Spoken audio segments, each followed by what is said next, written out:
Hi guys, welcome back. The topic we're going to study next is Wilson disease, and the first thing that comes to your mind when you read about this disorder is presence of K ring. I want you to remember that this K ring, which is present in the periphery of the cornea, would be having a brownish appearance, is not pathognomonic for diagnosis of this disease.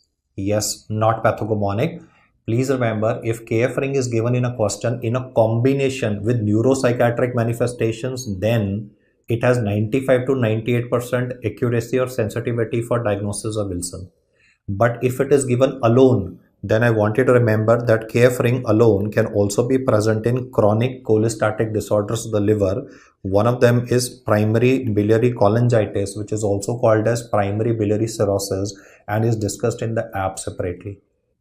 The second aspect that I would like to clarify here with respect to Wilson disease would be that ceruloplasmin deficiency is one of the manifestations of the disease. It is not the cause.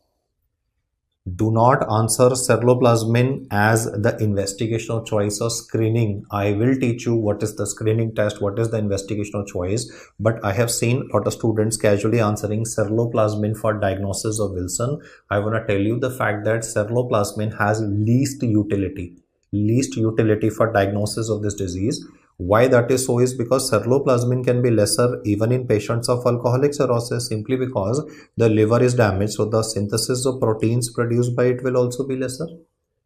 It can also be lost in urine in patients of nephrotic syndrome. So if you listen to discussion of nephrotic where I've talked about non-selective proteinuria, then again ceruloplasmin deficiency can be present. And then from pediatrics domain, I want you to remember that even in kwashiorkor, where there would be a dietary deficiency of protein, so ceruloplasmin levels can be lesser, and none of these patients will be having liver damage. None of these patients would be having a combination of hepatolenticular degeneration. So I have begun this discussion by mentioning two questions where the not word comes in. Not very accurate for diagnosis. Ceruloplasmin KF ring alone never helps in diagnosis, but yes, in combination of neuropsychiatric manifestation, it does help.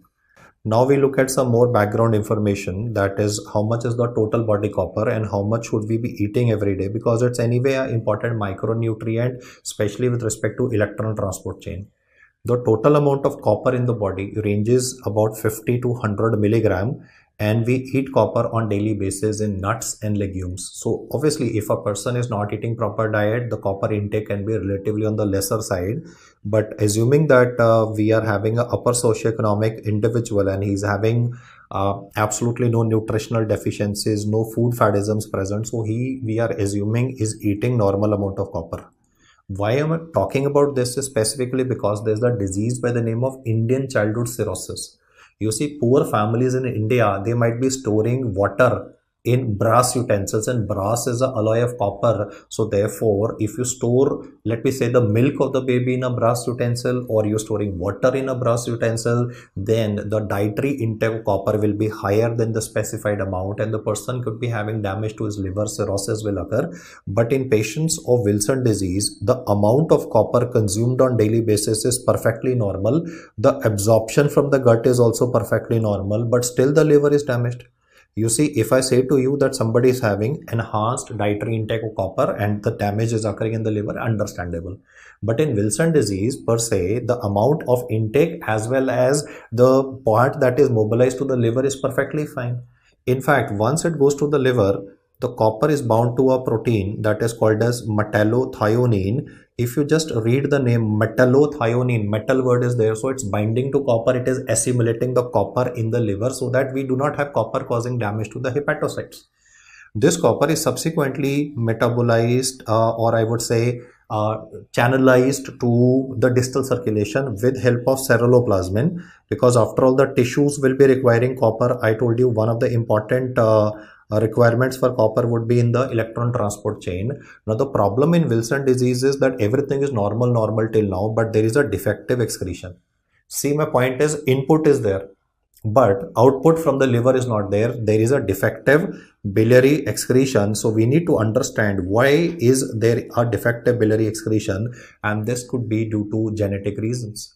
There is a defective gene sitting on chromosome number 13. You very well know the number from pathology, ATP7B gene. The pattern of inheritance of this disease is autosomal recessive, so there are 25% chances that it will be expressed in the next generation also. Now, what this gene is doing is that it is expressing a copper pump, or instead of saying a copper pump, I can simply say that it is expressing a membrane protein which is responsible for channelizing the copper into the bile and then in its onwards journey bound to ceruloplasmin and then to the tissues. So what happens in Wilson disease is that the amount of copper in the liver increases and therefore there would be cirrhosis developing, and then subsequently obviously decompensated cirrhosis will occur, portal hypertension will be occurring. Just to highlight this fact, I am stating this fact here. In the exam, he went a little more deeper and he mentioned the name of that copper transport pump per se, or like I said, a membrane protein which is responsible for channelizing this copper. Your answer will be P-type ATPase membrane protein, which is expressed with respect to this gene as normal in you and me, but if the gene itself is defective, then this membrane protein will be rather less formed, or I would say even if formed, it's not functioning properly. So the end result is that the copper is not getting excreted. Before I go forwards, I will also use this opportunity to mention a related detail with respect to ATP7A gene defect, that is Menkes disease. In fact, I can put Menkes as totally opposite of Wilson in a sense that in Wilson disease, the amount of copper in the tissues is grossly elevated, but in Menkes disease, there would rather be a copper deficiency. The pattern of inheritance of Menkes disease is X-linked recessive. You would have noticed the question beginning with a boy, and then mental retardation would be present and kinky hair. That's a very standard information that you read about this topic in pediatrics. So I've just used the opportunity to mention regarding ATP7B and ATP7A per se, and two diametrically opposite diseases, one having a copper excess in the tissues, other one having a copper deficiency. Now, once we get this background data right, we will now study what will be the ultimate manifestations that would be occurring in the patient. When it comes to the liver manifestations, most of the time the cases will present after 5 years of age, though you could be having a delayed presentation as well. So the textbook says that usually the delayed presentation can be up to 40 to 50 years of age. That is why, I mean, because this disease is having a very wide, I would say, range of presentation, it has to be considered, especially when a patient is having combination neuropsychiatric manifestations with liver disease. At the moment, the age group that I've mentioned is primarily for liver manifestations.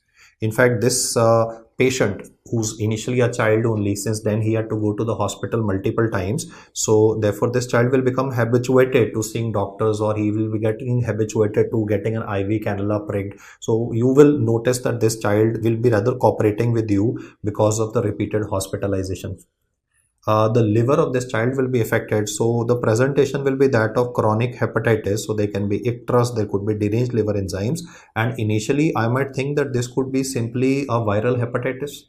But when I did a workup of this case, I found that the viral markers in this case are turning out to be negative. In fact, most of the time initially this diagnosis per se may be missed because considering a developing country like ours, we will mainly think in terms of possibility of an infective cause with respect to a person having a hepatitis instead of a genetic disease per se. However, because of the fact that the diagnosis may not be made initially, the copper will keep on causing damage to the hepatocytes and therefore cirrhosis will occur in the individual. This cirrhosis initially will be compensated, then will become decompensated. The differentiating feature will be obviously that in decompensated features of portal hypertension will develop. So in a multiple choice question, he will say that this child has had repeated episodes of jaundice, has been hospitalized, on examination is found to have a hepatomegaly, because initially in all liver diseases you will have a hepatomegaly. Subsequently when cirrhosis will supervene, then the span of the liver will become relatively lesser and the liver will become non-palpable. He will talk about spider nevi, or he can talk about palmar erythema. The standard features that I have described even separately in the topic of cirrhosis and its complications would be described in this child as well. However, subsequently, as he will become decompensated, in fact, I will describe to you a special index Though I'm mentioning the name right now, I'm not writing it down. There's a special index called as Nazar's index, which tells you regarding the progression of the disease, and this it helps in decision making also. Because if the Nazar's index values will be in excess of 9, I'll write that down separately. But I'm just saying as a matter of fact that Nazar's index would help you decide whether you should go for medical treatment, should you go in for suddenly planning orthoptic liver transplantation for this condition. So as the child will decompensate, you will have to use trientine, that's a chelator for copper. You will anyway have to use zinc for the patient. And the question will start talking about splenomegaly ascites in this patient. Since this child will be having ascites on a recurrent basis, so I can say subsequently, because refractory ascites may not respond to traditional medical therapy, the child will require paracentesis also. So this is an experienced child in a sense that he has been to the hospital multiple times. He has endured that emotional trauma of getting pricks and getting blood samples done and undergoing a paracentesis procedure under your care. So I said a pretty brave child enduring the liver manifestations. And now let's look at what's going to happen, because this disease progresses over time. Initially you have only liver manifestations, then you have neurological manifestations. So let's look at what's going to happen. Though I mean, it's not a guarantee that all cases will present initially in the first 10 years only, but that's the usual profile that happens. So let's look at what's going to happen to the same patient subsequently with development of neuropsychiatric manifestations. At this junction, he would love to ask you from the anatomical domain that which basal ganglia is involved in this condition. So you very well know this. We call it hepatolenticular degeneration. It is the lenticular nucleus that is affected. Lenticular nucleus would be involvement of a combination of globus pallidus as well as putamen. But don't be under impression that it is only the basal ganglia that is involved. Even the midbrain is involved in this condition. Even the pons can be involved in this condition. Even sometimes cerebellum can be involved in this condition, because copper can be deposited anywhere, but it has some areas of the brain where it tends to get focused. Now, once you would be having this basal ganglia involvement, midbrain's involvement, pons involvement in a patient, the neurological manifestations will start coming in this case.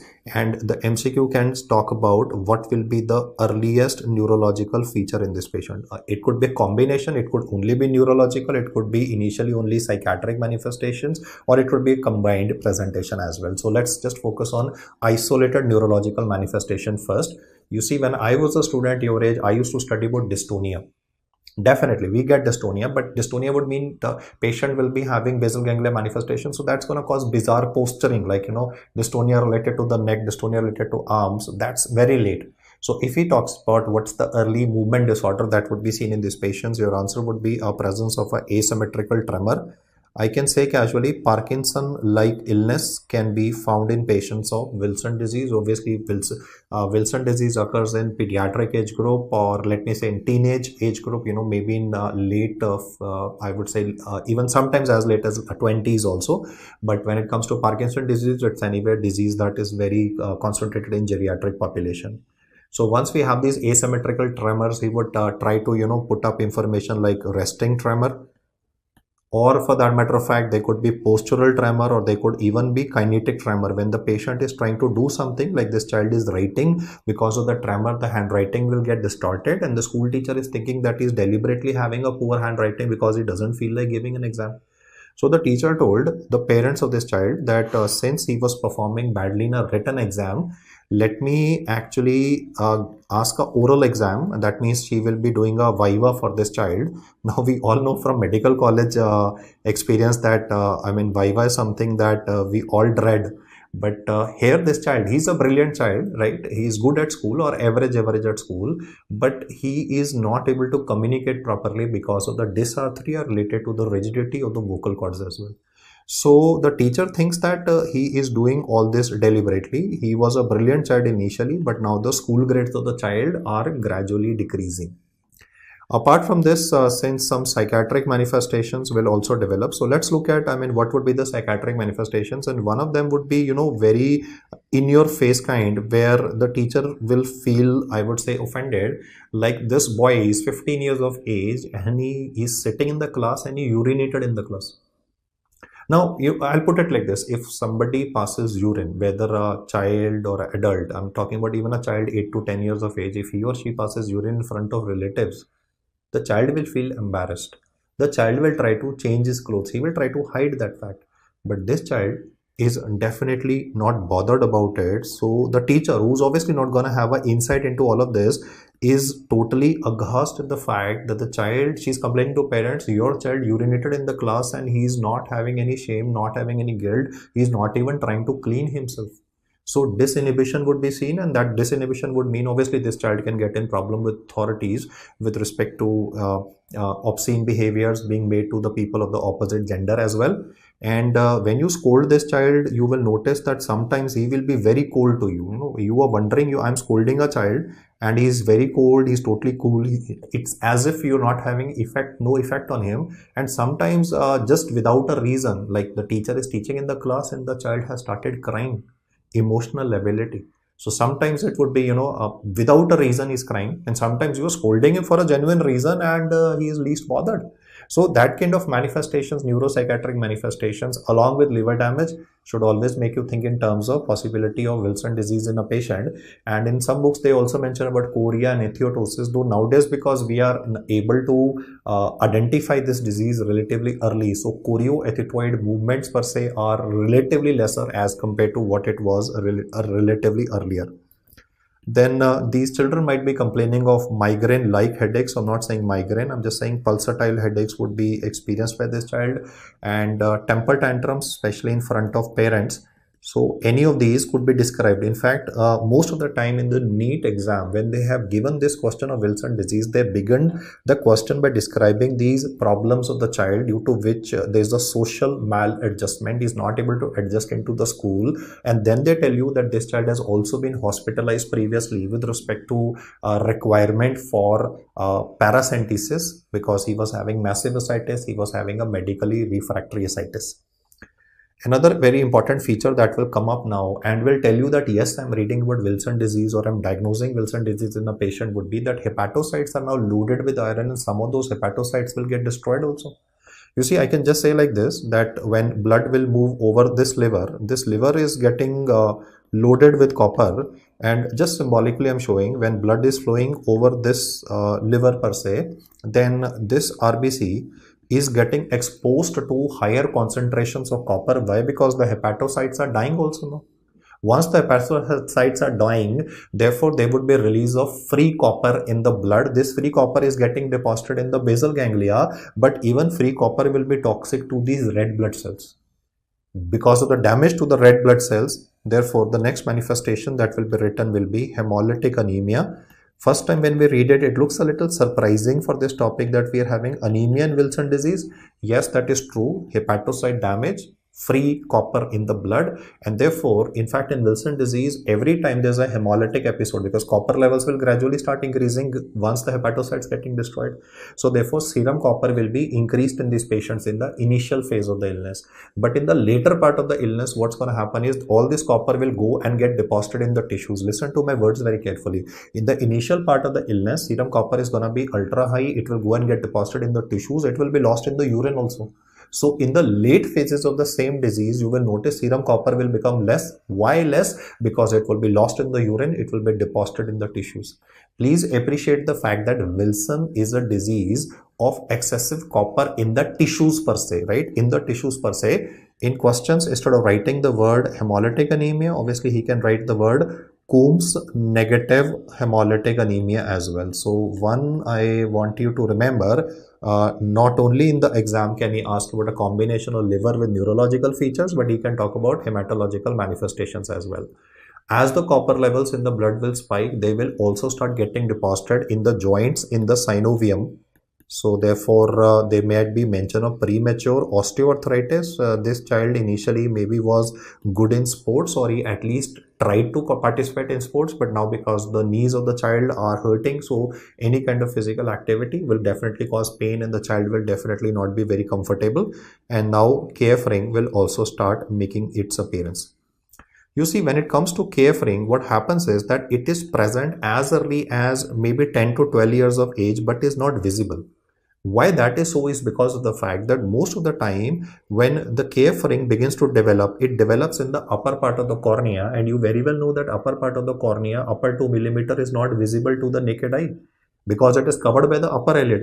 So by 10 to 12 years of age, what happens is that the cave ring is very much present, but it is usually not seen. And it's usually by 15 years of age or sometimes older than that also, that the lower part of the cornea gets involved. Then it increases in a circumferential fashion and involves the whole of the cornea and the periphery, and the Descemet's membrane, the cornea, gets involved. So that you very well are aware of this classical picture that they give, where there could be a greenish brownish ring or a combination. It could be pure green, it could be pure brown, or a combination of the two. Like traditionally it would be brownish in the periphery of the cornea. And here he can obviously incorporate information even from ophthalmology. You very well know that Descemet's membrane is the one that is involved, and you will have to go in for a slit lamp biomicroscopic examination so that the diagnosis of the patient can be confirmed, because obviously KF ring so grossly developed that it is visible to the naked eye would mean that the patient has not been seen by a qualified doctor initially. They might have been obviously doing doctor shopping and they keep on changing doctors. So you need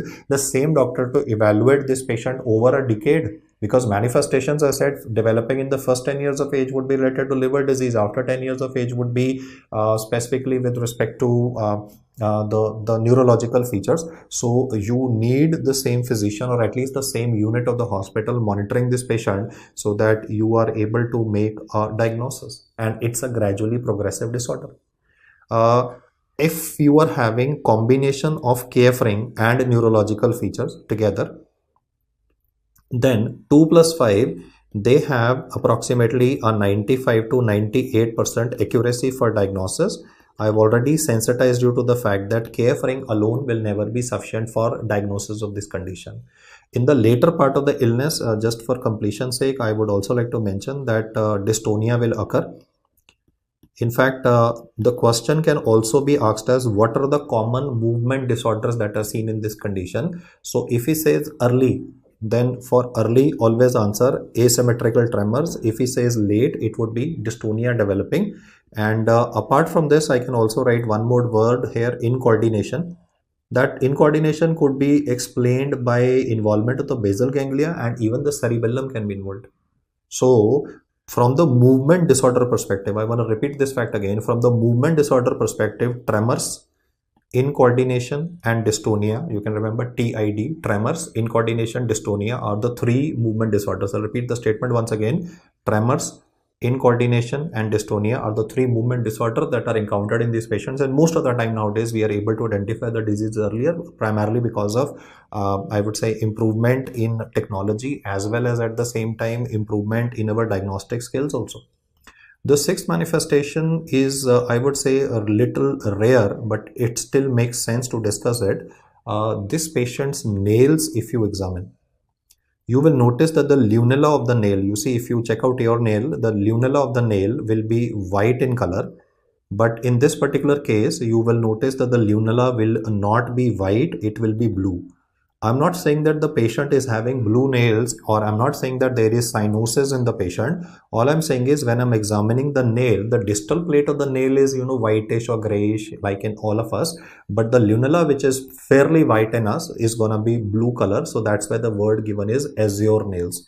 Though it is not a very diagnostic feature for this condition, primarily because even in silver toxicity, the same manifestation of lunula being blue can be present. Now, another very interesting fact that could be mentioned in the question can be that in this particular disease, because copper is more in the blood, and when RBCs will anyway get busted, so this copper is gonna come inside the kidney, or it will be filtered by the kidney also. So there could be damage to glomerulus as well as to the proximal convoluted tubule. This is important, guys. It is rare, but at the same time in exam, because he likes to ask you atypical aspects, so you need to give importance to point number 7 that I'm saying, which is the fact that in this disease, as the blood copper will rise, it will get filtered and it will cause damage to the glomerulus as well as to the proximal convoluted tubule. If you're damaged to the glomerulus, there could be development of hematuria. It will obviously be a microscopic hematuria. I'm not talking about a gross hematuria, but damage to proximal convoluted tubule will have many implications. Like the proximal convoluted tubule is responsible for absorption of glucose. So you will read about glucosuria. It is responsible for absorption of bicarbonate, amino acids, phosphate, sugar, that I've already highlighted, and therefore the implications of this could either be written as renal tubular acidosis type 2, because I have talked about renal tubular acidosis separately in the kidney part. I'm just reiterating the statement. RTA2 is the alternative name for PCT damage, or the term that could also be used is Fanconi syndrome. I again highlight Fanconi syndrome is a rare presentation, but that is what they love to hear, so I will just put it on record here. Amino aciduria, I mean, you can just add the word urea after it, no? Amino aciduria, phosphaturia, glucosuria are manifestations which are encountered in these patients, and this would cause Fanconi syndrome like manifestations. So these are the important organs that would be involved. Apart from this, some rare manifestations are also described in Harrison, so I can just mention them. Like in female patients, they might be amenorrhea.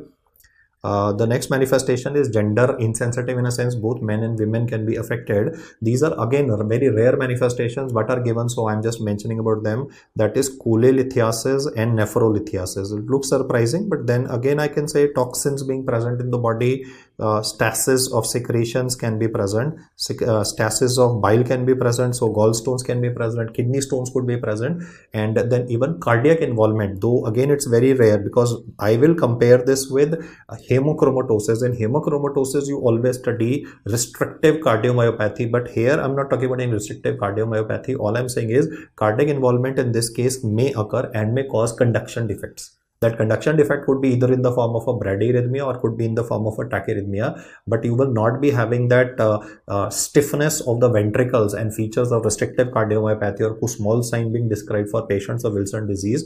The data that I mentioned on extreme left, this you can still afford to let go, but then the initial 7 features that I've highlighted are important for this disease.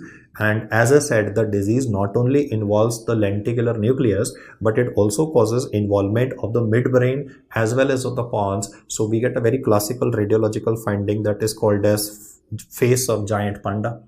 Though I'll describe this in the investigation subsequently, but I've shown this image here only to sensitize you to the fact that don't answer only basal ganglia. It is the midbrain, it is the pons, and in fact even the cerebellum that can be involved, because of which I mentioned the incoordination issues that will be developing in this case. Now before we go into the workup of this condition, let us just quickly revise regarding what are the common organs that could be involved. So it would be liver. The hepatocyte necrosis subsequently can cause involvement of red blood cells as well.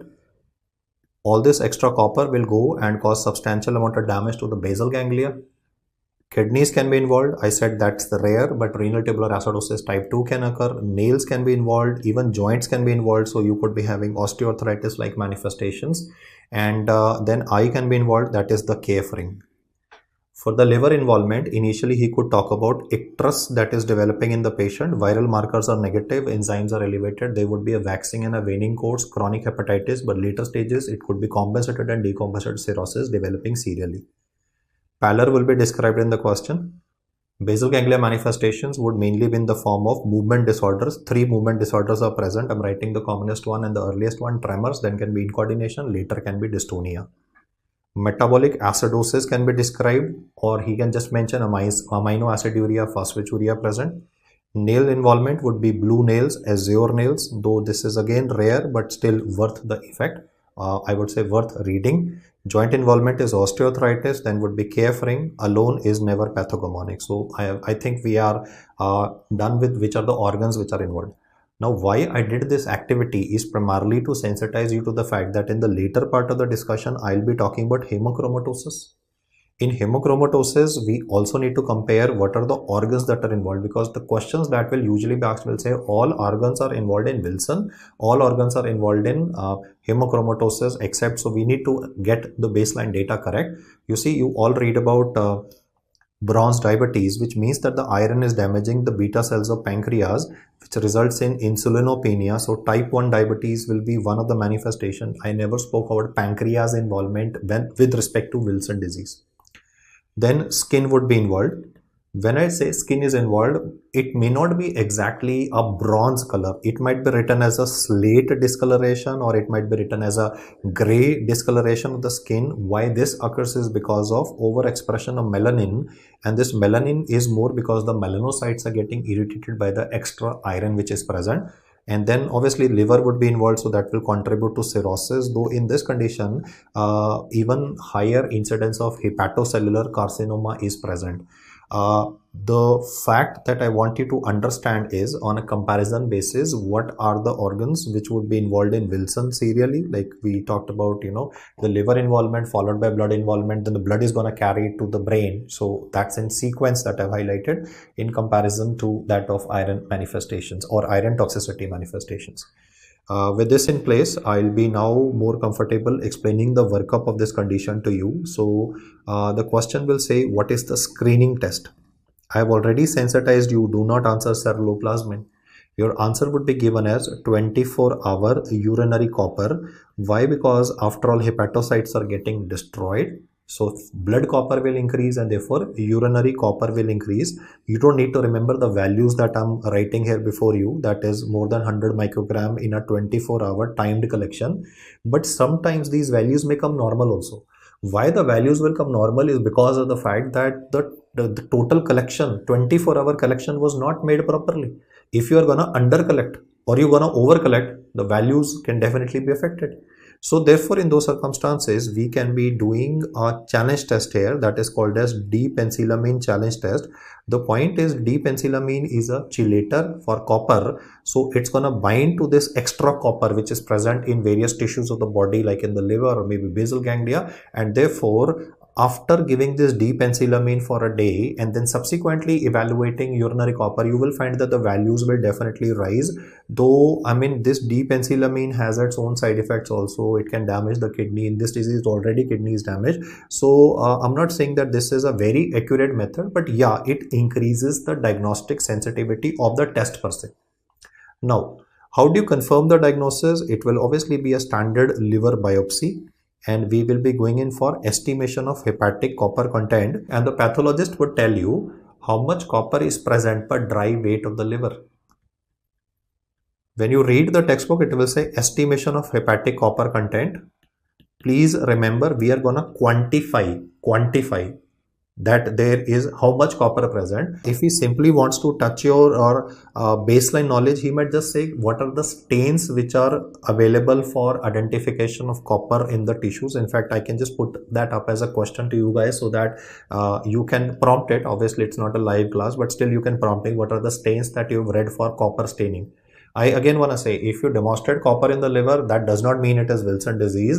It is that we need to quantify how much copper is present. So therefore, I read or highlighted estimation of hepatic copper content. The values are non-consequential. I mean, you won't be able to remember the values till the end. So this is just for the academic discussion. I had 250 micrograms per gram of the dry weight of the liver.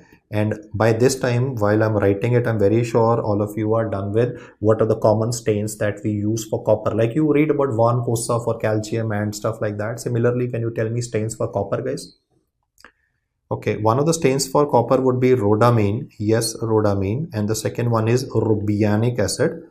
When I take a live class, when I ask this question, tell me a stain for calcium, everybody answers. Mucin, standard, chapter 1 of pathology, everybody remembers stains, so everybody is very comfortable.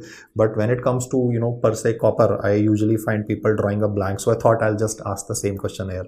So rhodamine and rubianic acid are two stains, but they're never going to confirm diagnosis of Wilson. Primarily why? Because we need to quantify. It's not that it is plus minus. It's not that it is present, it is not present. It is how much is present. Once we have done this test, then ceruloplasmin also comes in the picture. Now, after criticizing ceruloplasmin all the way, why am I including ceruloplasmin at the moment? Well, I want to say that if there's a positive family history, like if you read that the elder brother died due to some illness, parents are obviously not aware what was the diagnosis, not very educated. They did not say the word Wilson, but they said, okay, this child had some, neurological problem and he died. Then we can be doing in the sibling brother or sister ceruloplasmin levels. So the textbook says that ceruloplasmin is useful only if there's a positive family history. The value of ceruloplasmin should be less than 20 milligram per deciliter. Normally I don't talk about the values, but here I'm mentioning because couple of questions they have given values. It's not that they expect you to remember those values, right? It's just that more than less than, those are the values which are to be remembered. So you can see the fact that urinary copper is more, liver copper is more, ceruloplasmin is obviously lesser, and I told you ceruloplasmin deficiency can also be found in alcoholic cirrhosis, even in patients of kwashiorkor, so no big deal for diagnosis. Now, before I talk about slit lamp examination, in any neurological case, you anyway have to go in for a MRI head, and that is what I'll be doing in this case. So for the MRI head of this particular case, I want to highlight the fact that the damage is present primarily in the lenticular nucleus. You very well know lenticular nucleus would be combination of globus pallidus and putamen, but apart from this, even the midbrain can be involved. So from the exam perspective, if he says which part of the midbrain is involved in this condition, it would be tegmentum.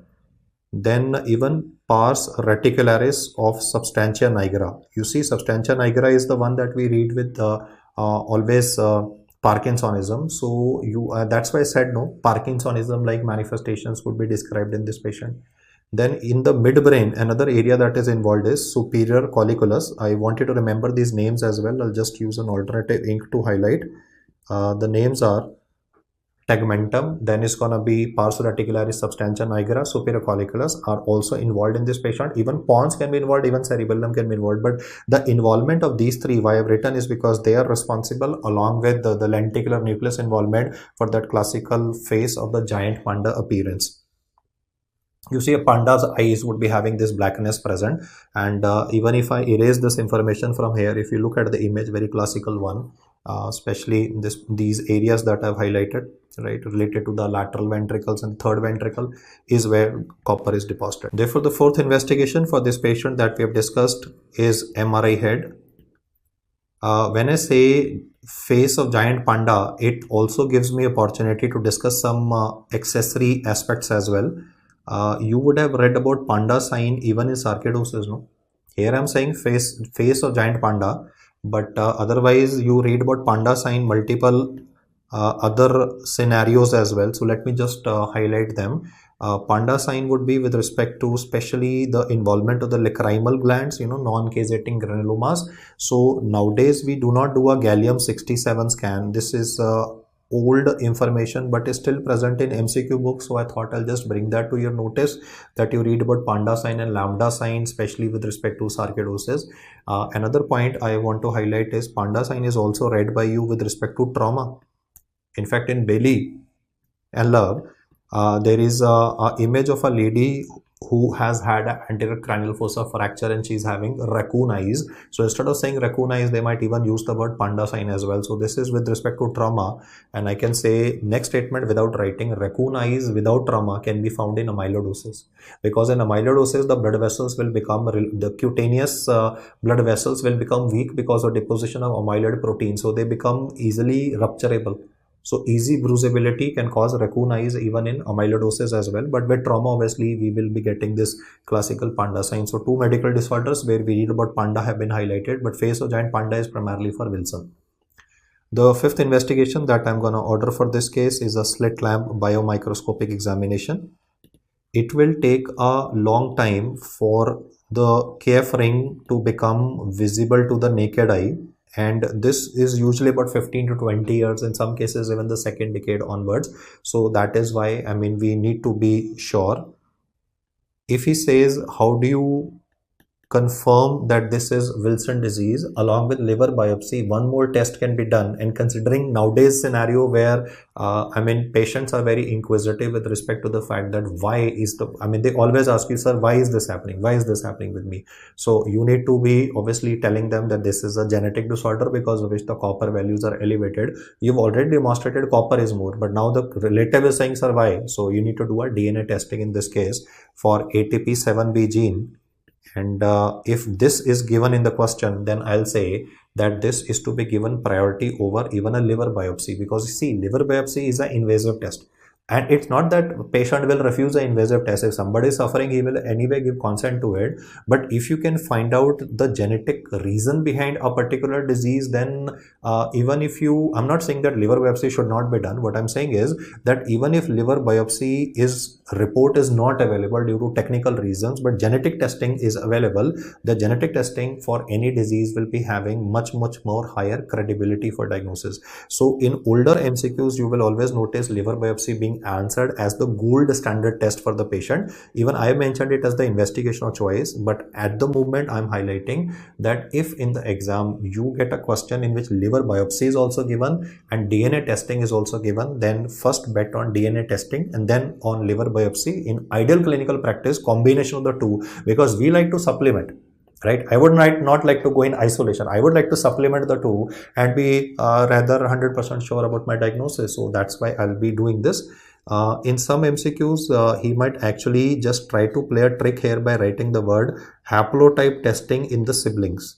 Now, this is obviously valid for those scenarios where, let me say, the elder brother or sister died due to some mysterious neurological illness. That's what parents are saying. You are obviously able to pick it up or correlate that from clinical history, because younger child is also having a decreased scholastic performance. Even he has been admitted in a hospital for management of ascites. So you can link up the entire information together. The summary is, genetic testing is anyway superior to our invasive test.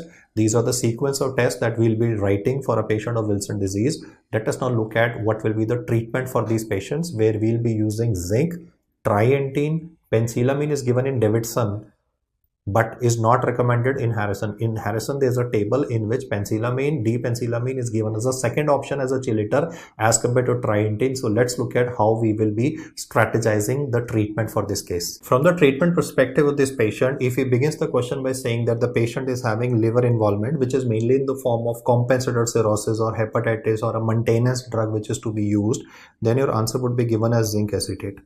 Now I'll explain to you that why zinc will work in this case, but first and foremost I want you to remember the scenarios very carefully, because if in the exam he mentions the word hepatic decompensation occurring, which means portal hypertension has already occurred in the patient, in those circumstances you need to change your answer to that of trientine, which is an effective copper chelator and has been found to be less toxic and more effective as compared to D-penicillamine. It's not that I'm criticizing Davidson, it's a very good book, but they have not updated the information as Harrison has done. So you just need to be wary of the statement that I have mentioned.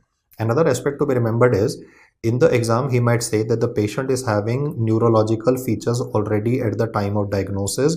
What drug would be recommended for management of the patient? Then don't answer zinc acetate. It is tetrathiomolybdate that is to be answered. 2 points which must be very clear on this slide right now, right here should be, when would you answer trientine in the MCQ? When would you answer tetrathiomolybdate for the patient? Trientine, if he specifies the word hepatic decompensation has already occurred. If there are neurological features, you will have to answer tetrathiomolybdate. Do not confuse this with tetrabenazine. This drug is a dopamine depleter and has been taught to you for management of Huntington's chorea.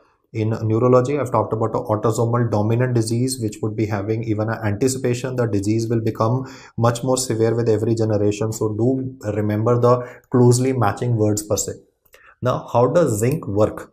There are two mechanisms by which zinc would be working. First of all, it will be competitively inhibiting copper absorption from the gut. You see, the Wilson disease per se does not have any problem with copper absorption. It is normal. But now if I give a molecule and it will reduce the amount of copper going inside the body, then I can say I'm trying to introduce negative balance, because you see, ultimately what happened was input was there, output was not there. Now what I'm doing is, if I cannot increase the output, at least I can decrease the input that is going inside the liver. So I'm going in for damage control here. I'm trying to reduce the copper absorption by competitive action, that is zinc and copper will compete for the transporters in the gut. The second action, however, is much more promising. It is an inducer of metallothionein. I talked about metallothionein in the initial part of the discussion. I described that this protein in the liver is responsible for assimilation and subsequently an excretion. Now obviously excretion will not happen, but at least metallothionein can bind to some of that copper. So we are trying to induce the synthesis of metallothionein. There is fixed amount of metallothionein in the body. It's a copper chelator. If I increase the amount of it, it can bind to some more amount of copper. Overall, I'm trying to introduce is a negative copper balance and thereby reduce the problems for the patient. And especially if a patient of Wilson disease is planning a pregnancy, it is all the way more important to give her zinc acetate even a pregnancy, because copper is teratogenic. Remember guys, copper is a teratogenic molecule. So even in pregnancy, if he says, would you like to continue the drug? The answer is yes, because if I don't, then this copper is anyway going to contribute to development or damage to the baby as well. The teratogenicity would be present. So the message is, if he mentions the routine liver presentation, he talks about maintenance dose, pregnancy, pediatric age group, okay, zinc acetate, no problem. If he says the liver of the patient is already damaged, there's features of portal hypertension, copper chelators to be answered for neurological index, tetrathiomolybdate. And well, how do we plan all this is all based on what is called as Nazar's index. Just like you guys are comfortable with MELD score and child puck scoring for cirrhosis, similarly, you need to be comfortable about Nazar's index as well.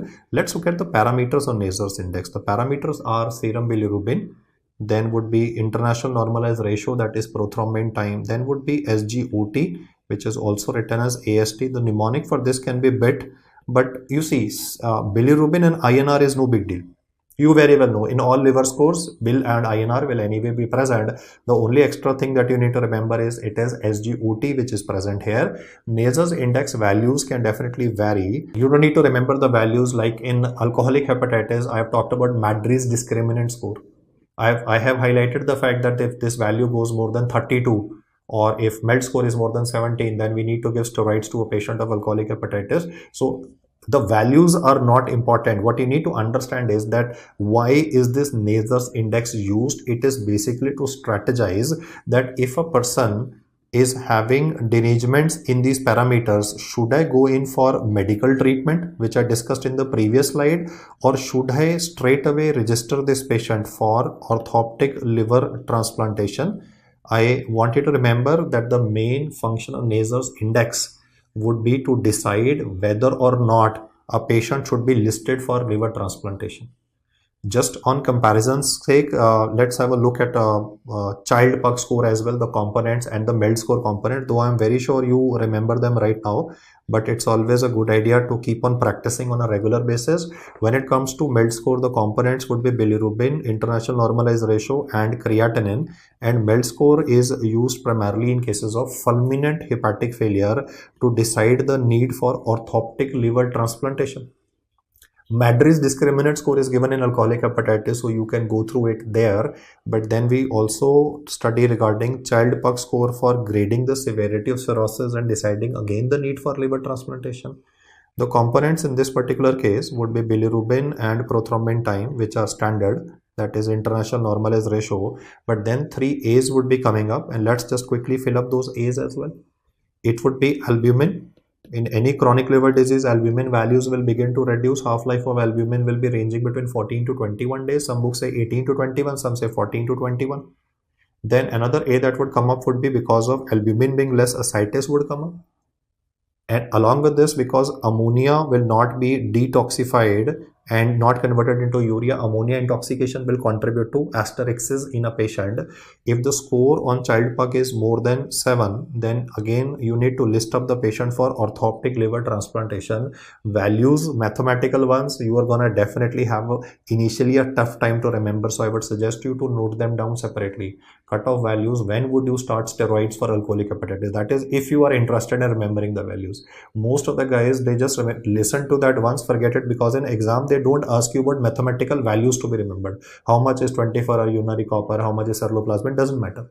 It is because I have to obviously teach, I have to tell you, this is the cutoff when you would plan it. So in a chap with cirrhosis, if the values are more than 7, I will be definitely planning a OLT in a patient. Whereas when it comes to Nazar's index, it is values more than 9 that I'll be planning a OLT for a patient. So these mathematical values, if you can make an attempt to remember, cool. Otherwise, it really does not matter, because they will simply put up the question as what is Nazar's index used for? Your answer would be to decide medical versus a surgical intervention to be done in the patient.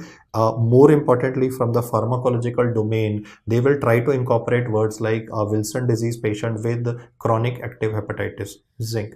They say decompensated cirrhosis, your answer would always be answered as TRINT. Neurological features, tetrathiomolybdate. So if you get the organs which are involved in this condition right in comparison with hemochromatosis, and you remember the treatment algorithm that I mentioned, you are done with this topic of Wilson, and now we will be studying regarding hemochromatosis. Coming to this disorder, we first need to understand how much is the total amount of iron in the body and how much would be present in hemochromatosis. And you will notice that when I was describing Wilson disease, I was talking about copper in milligrams, but here I will be using the units as grams. The total amount of iron in the body is something in the range of about 3 to 4 grams, but in this medical disorder, the values will increase to as much as 20 to 25 grams. Why knowing this value is important is because one of the important treatments for this disorder is phlebotomy. You will be removing blood from the body of the patient. I can say the fact that 1 unit of blood, if is removed from the body of this patient, it will remove about 250 milligrams of iron.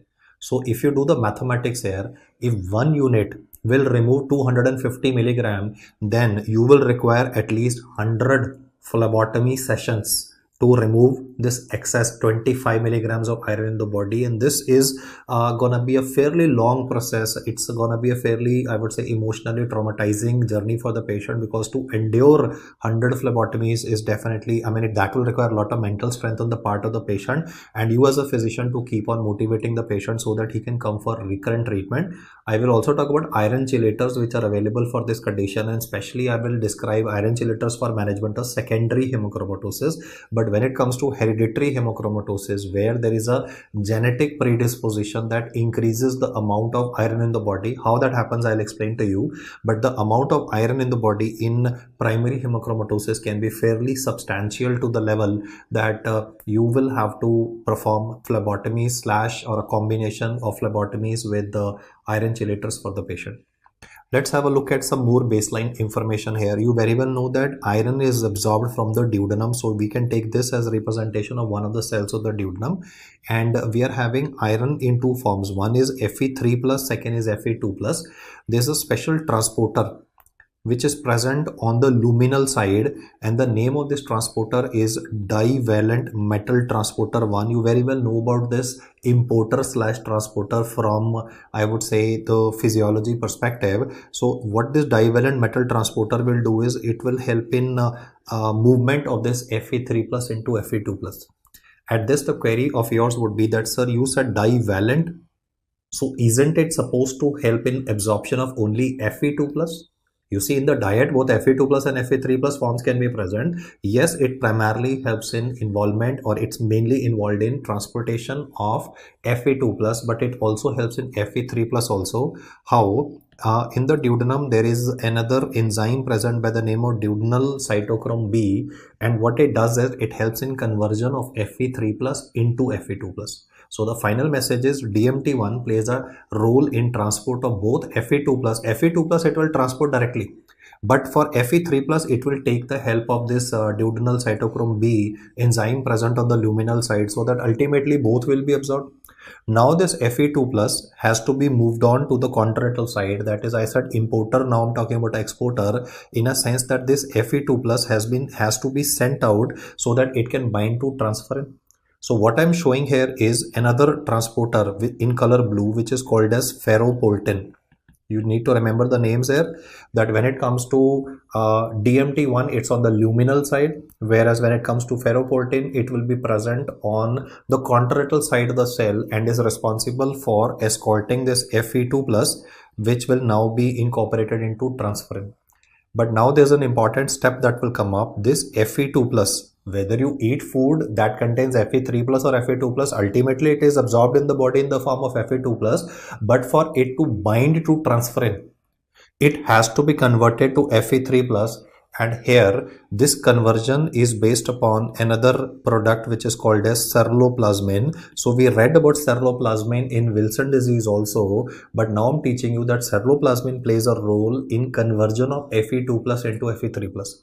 Why that is important is because if ceruloplasmin is not there in the body, then Fe2 plus will not be converted. So Fe2 plus is coming in the body via the dietary route. Fe2 plus is coming in, but it will not be converted into Fe3 plus, so it cannot be assimilated. It cannot be transported with help of transferrin to be ultimately stored in the form of ferritin.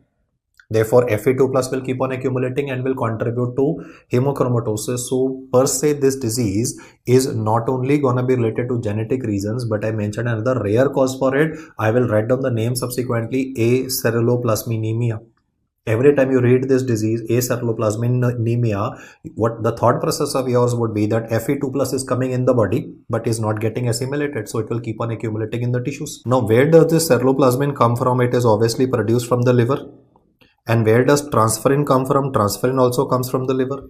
So what I can also say is the fact that tomorrow, if the liver of a person is defective, let me say even due to hepatitis C, then neither it will be producing ceruloplasmin, neither it will be producing transferrin. So again, the same problem will occur. In fact, in my discussion of chronic liver disease, I have highlighted the fact that the values of iron in the body will be elevated. I'm giving you the reason now. Why? Because the proteins which are involved in assimilation of this Fe2 plus are not going to be present. Proceeding further, this Fe3 plus bound to transferrin will then be transported to the storage site. So I'm just giving a symbolic representation. Let me say if this is the bone. So ferritin is the storage form of iron, and what I'm showing here is that this ferritin, the storage form, will gradually release this iron for ultimately RBC synthesis in the bone marrow. You are very well aware of this basic physiology. What I have done here is only incorporated two concepts, which I'll repeat once again. One, I said liver plays an important role in producing proteins, which will ultimately help in assimilation of Fe2 plus to be converted to Fe3 plus, transported subsequently, and then being utilized. If the liver is defective, you still have higher Fe2 plus in the body that is non-assimilated, and if somebody is having ceruloplasmin deficiency, then again Fe2 plus is elevated, which explains couple of other more reasons for development of hemochromatosis developing in a person. Let's, on the basis of this information, now compile all this. So we will now talk about what's going to happen in a patient of hereditary hemochromatosis after describing the basic physiology on the previous slide. Well, as the name suggests, it is genetic in origin. So HFE gene sitting on chromosome 6 would be defective, and in the exam they have asked how would it cause problems. I want you to remember that the previous slide that I drew before you, where I showed Fe3 plus getting converted to Fe2 plus, then Fe2 plus again getting converted into Fe3 plus to enable it to bind to transferrin, the regulator which is gonna oversee all of this is called as hepcidin. Let's go back to the previous slide. I said the regulator of this entire thing that I've represented in green, the big boss, which is going to regulate all of this and is again produced from the liver, is called as hepcidin. If this regulator is not present, then iron will keep on coming in the body. You see, basically the concept behind hemochromatosis is if hepcidin is not produced, which is the regulator, then all this process goes unregulated. Iron keeps on coming in the body in the form of Fe2 plus gets deposited in the liver. You get a hepatomegaly, then subsequently you get cirrhosis, then you get portal hypertension. The same iron gets deposited in the pancreas. The same iron gets deposited in the skin, getting a slate discoloration or a bronze discoloration, and that's why we discuss the term bronze diabetes per se. So this is the big boss who's going to regulate all this. In hereditary hemochromatosis, due to genetic reasons, this hepcidin is not there. In fact, every one of the causes that I'll describe before you subsequently, ultimately this statement will always come in. The big boss hepcidin is not coming in the picture. So there's unregulated iron coming in. This unregulated iron is in the form of Fe2 plus and would not be converted into Fe3 plus as a result of it, or it just keeps on coming in excess amounts. So as a result of it, it gets deposited in the tissues. In fact, I'll just make a table here so that it becomes relatively easier for you to understand. You see, one of the causes I explained was HFE gene, but MCQs can go beyond this also. This was ascribed to chromosome 6p. Sometimes they would love to incorporate this number here, that is C2A2Y homozygosity. You know, a bit of I would say genetics coming in would contribute to development of hereditary hemochromatosis. But you will also encounter some other mutations. One of them is hemojuvelin mutation. This again will do the same thing. Hepcidin, the boss is not there, unregulated iron keeps on coming in the body. Then is TFR, transferrin receptor. We read about transferrin receptor even with respect to iron deficiency anemia. So if there's a mutation related to TFR or there is a mutation with respect to ferroportin, In all of these four conditions that I've written before you, which might be written as 1, 2, 3, 4 serially in the textbook, we will say person is suffering from hereditary hemochromatosis, out of which the most common cause is what I've highlighted from the exam perspective is C282Y homozygosity. Let us compare this now with acquired hemochromatosis. I'll be describing certain conditions before you where iron is excess but none of the genetic reasons are present. One of them you can understand very easily, thalassemia, packed RBC is being given. But in the exam, because he knows that you will be able to crack it very easily, he will talk about chronic liver disease. I have already highlighted, I'm repeating this once again, whether he mentions a cause of chronic liver disease. You very well know one of the important causes of chronic liver disease is hepatitis C, or it could be alcoholic liver disease as well, or he could mention, let me say, non-alcoholic steatotic hepatitis or non-alcoholic fatty liver disease due to obesity. Whatever be the cause, if there is going to be chronic liver disease, the synthesis of hepcidin is going to be inhibited. As a result of it, unregulated iron will keep on coming in the body. Then is going to be chronic hemolytic anemias, and especially for thalassemia, I can say there are two problems occurring simultaneously. One is that the RBCs that are produced themselves are defective. Over and above this, when you give packed RBCs to the patient, these packed RBCs again have a half-life of 60 to 80 days. So as they keep on getting destroyed in the body, there is a hemolysis that is occurring at accelerated rate. So on one hand, there is a hemolysis due to the defect in the body itself. And whatever you are giving is also getting destroyed. After all, the lifespan of RBC is limited in 2 months only instead of 120 days in a normal person. So the load keeps on increasing, because of which we will use the word acquired, or we can also use the word secondary hemochromatosis. So transfusions of packed RBCs will definitely play a role. And because thalassemia is very easy for you to answer, so I am saying that even myelodysplastic syndrome, aplastic anemia, I mean, these are conditions where ideally you would suggest a bone marrow transplantation, but the patient is poor, he does not have resources, or let me say you are at a place where bone marrow transplantation facility is not available, patient does not have money to travel to Bombay, Delhi, etc. So in those circumstances, you will keep the patient alive by giving recurrent transfusions. As you keep on giving iron transfusions, I'm saying the word iron transfusion in a sense because that's a I would say technical word, because ultimately you're giving packed RBCs. Those RBCs have a limited lifespan. So when they get destroyed, ultimately the levels of iron in the body will keep on increasing. Another condition that he would like to talk about here is sideroblastic anemia. Now, sideroblastic anemia can be due to anti-tubercular drugs, and what happens here is that anti-tubercular drugs like isoniazid interfere with the utilization of iron in the RBCs. You see, iron in the RBCs is utilized for synthesis of ultimately hemoglobin.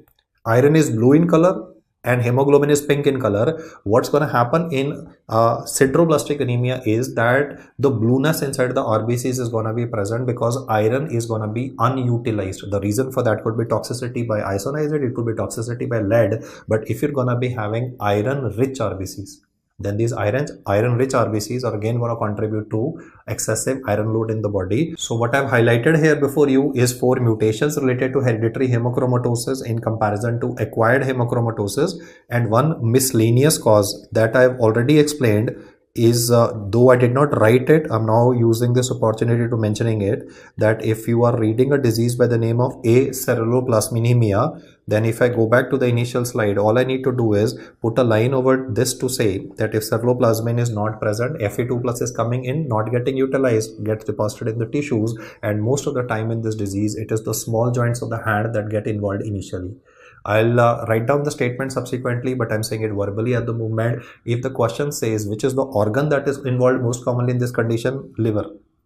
But if he says what is the commonest symptom, then hepatomegaly is not a symptom, cirrhosis is not a symptom, right? The symptom that occurs in these patients would be joint pain. I'll mention the joints which are involved in this condition, but remember the words there very carefully. Organ involved, liver, and when he says the first manifestation from the symptom perspective, it is joint pain to be answered. Now, what I'll do here is I'll just summarize all the manifestations that will develop in this patient from top to bottom. The iron which is excess in the body can be involving the pituitary. So endocrine manifestation can occur, that is LH and FSH values will be relatively lesser.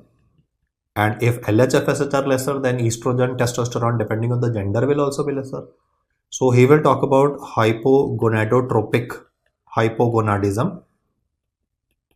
I mean, traditionally you read about hypogonadotropic hypogonadism. I think last time you would have read it is with respect to Coleman syndrome, right? Especially in obstetrics, when they're discussing, they love to talk about Coleman syndrome per se. Then after the pituitary, and keep on comparing with Wilson disease, because in Wilson, when it comes to the brain, I'm not categorizing this as I mean, I said endocrine, but ultimately, I mean, if I'm going from top to bottom, in Wilson it is the basal ganglia, here it is the pituitary that is involved. That's a separate fact that in the question, if he wants to make it clinically oriented, he will talk about a person who's not only having joint pain and hepatomegaly, but he's also having problems with his sex drive. So erectile dysfunction, decrease of libido, loss of pubic hair, loss of energy, loss of axillary hair are the kind of terminologies that the examiner can use to his advantage. Then as we come down, the heart of this person will also get involved. The cardiac involvement that you encounter in these patients would be restrictive cardiomyopathy. So because they would be stiff ventricles, so normally after death of an individual, the heart collapses. But in this case, the heart will not collapse. It's going to be stiff, rigid heart. And clinically, I mean, how would you know that this is a stiff heart? Because features which are going to be identical to that, a congestive heart failure, because the filling in the heart will be hampered. Right ventricular input is hampered, so there would be peripheral pooling of blood, so pedal edema would be occurring, there would be elevated JVP, there could be small sign that could be described. So CHF like illness could be described in a question. Similarly, left ventricle is not able to get proper input, so output will be hampered, and therefore there would be pulmonary edema, there would be low cardiac output, there could be syncopal attacks. The iron can not only be damaging the muscle, but it can be damaging the conduction system of the heart as well.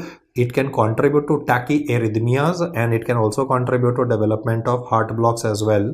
When you have listened to the Wilson disease discussion, I said Wilson definitely can affect the conduction system, but I have not said restrictive cardiomyopathy. So those minor differences are definitely to be kept in mind. Now we will go down a bit, and in the abdomen of this person, liver will obviously be involved. That is common between Wilson and hemochromatosis. So I am rather talking about the difference. Pancreas will be involved. There would be development of insulinopenia. There would be type 1 diabetes, and the casual term that we use for that is bronze diabetes.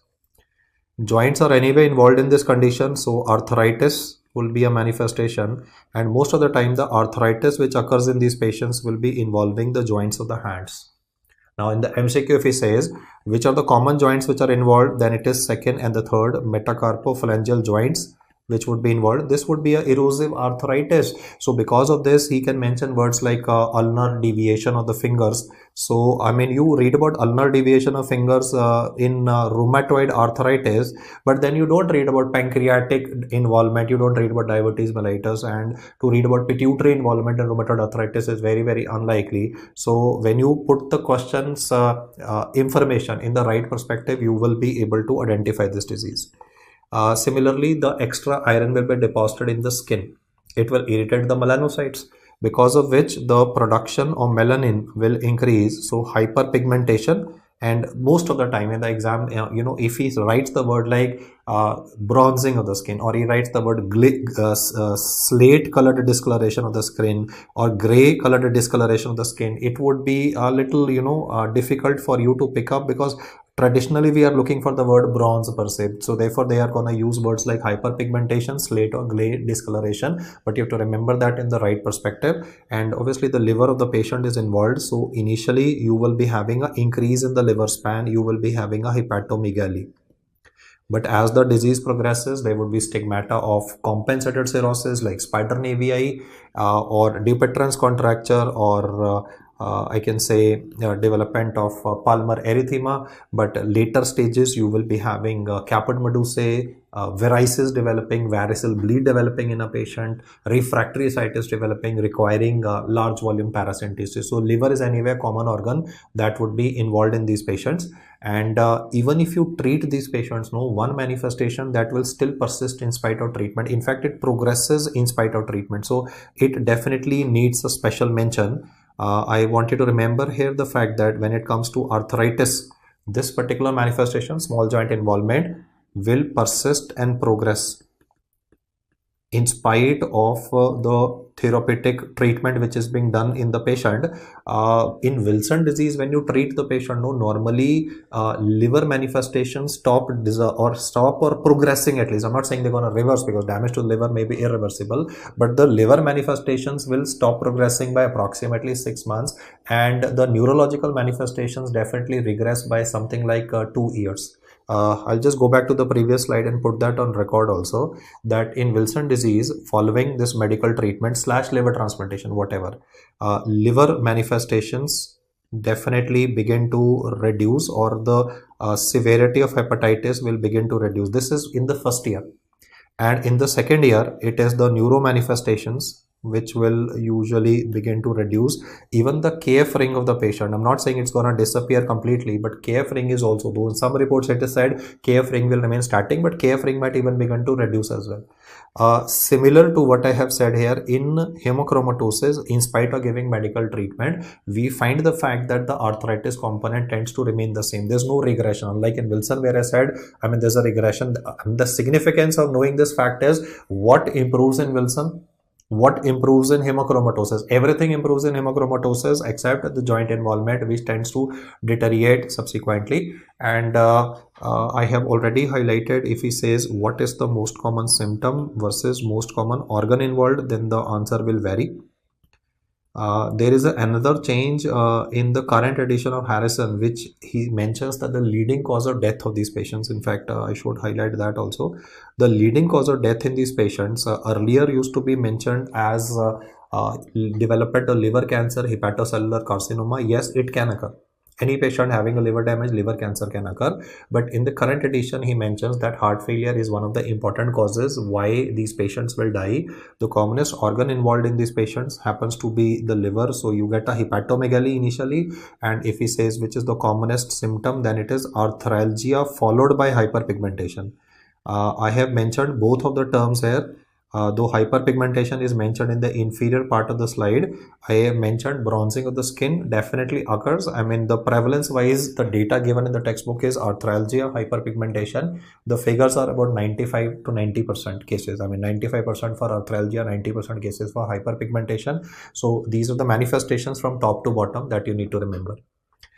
There's a high probability that a person may not remember all these issues. So let's just put it in the right perspective. The comparison and some fundamental differences between copper excess versus iron excess.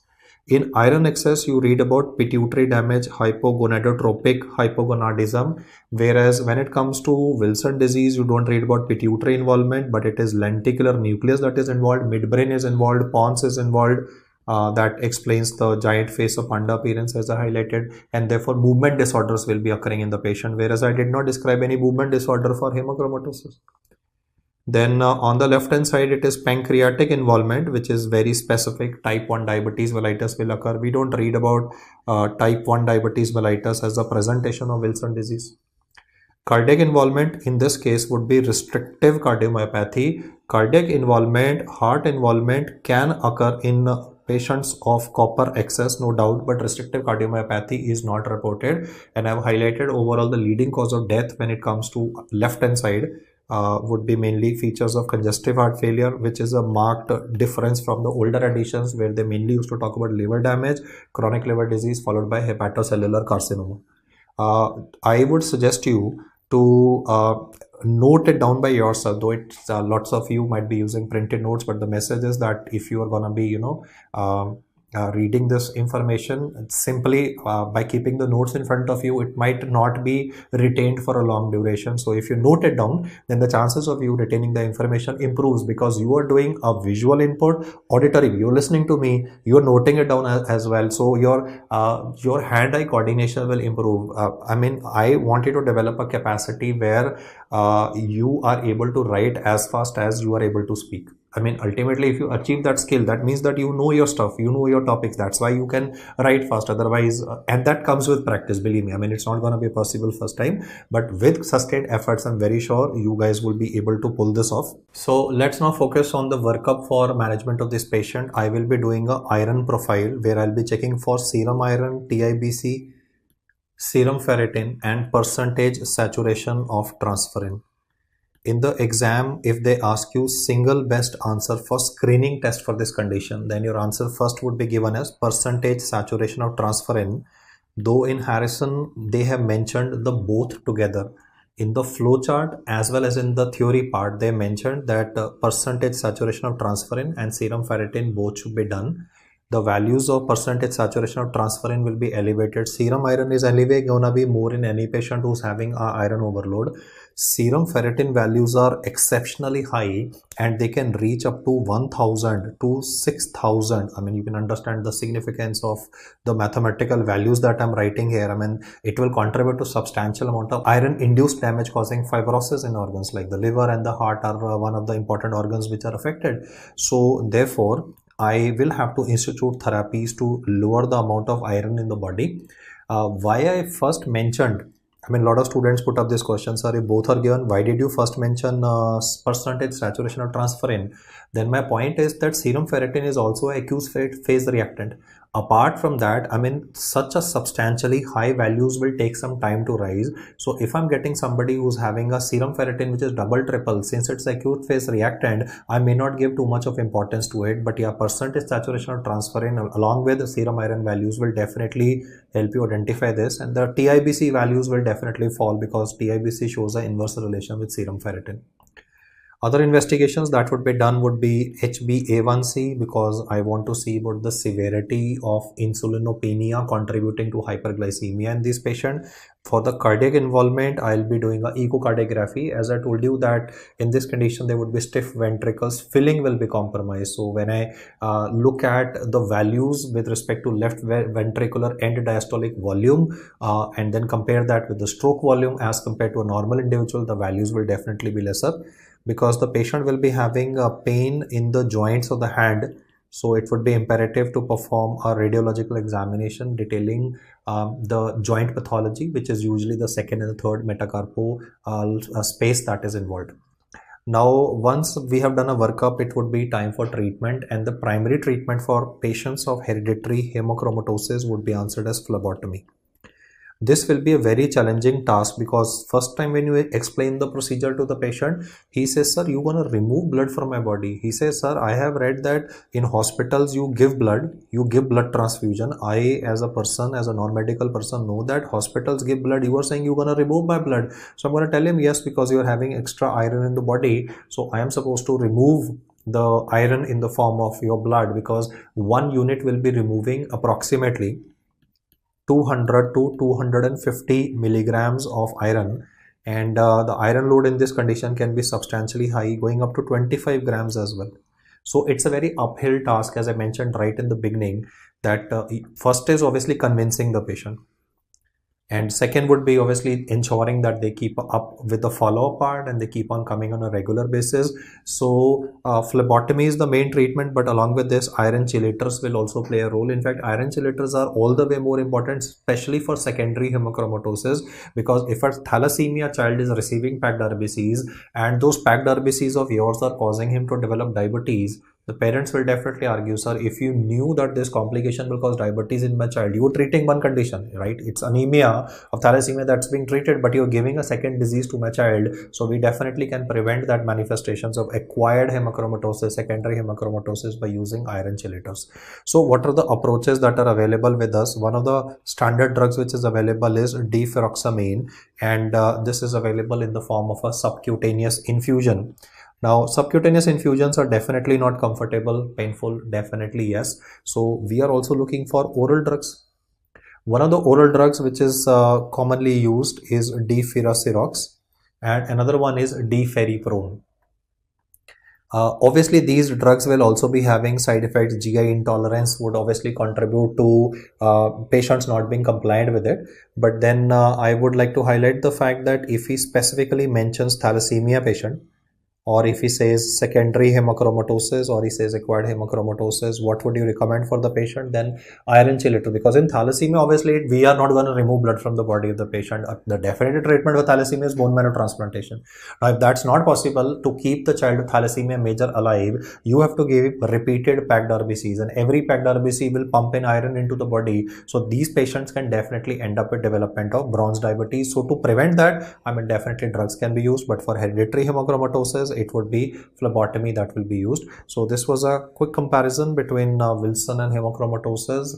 I would like to say the fact that if you get the organs right, if you get the workup of the patient right, then you would be definitely in a very proper position to, I would say, treat these patients as well as handle the MCQs. Additional point I also want to add to the discussion is that if he says what is the investigational choice for hemochromatosis, then obviously all this battery of tests is required, but the gold standard test would anyway be liver biopsy with estimation of hepatic iron content. Unlike in Wilson disease, where I had mentioned that we need to estimate the amount of copper per gram of the dry weight of liver, here the things are relatively simpler, and you will have to answer hepatocyte iron index. The value to be remembered in this case is a value more than 2.